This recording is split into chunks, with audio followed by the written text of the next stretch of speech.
get the male mind, but then it goes hyper masculine. It becomes hyper logical and it becomes autistic. Turns into a disorder. What's interesting, though, is that if you compare the male mind to the female mind, what the male mind is just a slightly more autistic female mind. And this is exactly what makes men behave like men. This is exactly what makes men a little bit more detached, a little bit less emotional, a little bit less needy, a little bit more like assholes, or a little bit more cold-hearted than women. And why is that good? Well, that's good because that allows the man to go out and fight a war, right? Pretty helpful for that, to be detached from emotions. If you care about people so much, then you probably won't want to slit their throats or bayonet them in the gut. So that helps for that.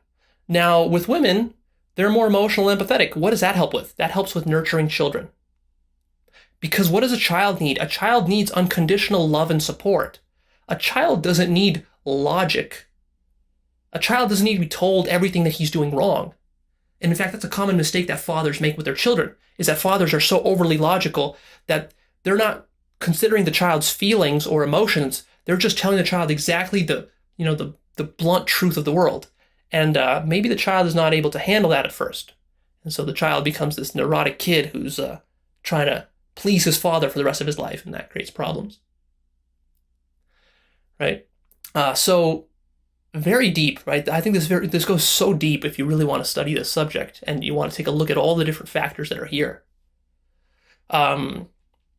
What's really amazing is that, and I'm going to talk more about this, is that it's very easy to dismiss as men. It's very easy to dismiss the importance of emotions because we tend to say that, oh, well, we live in a very scientific and technological society, so what good are emotions?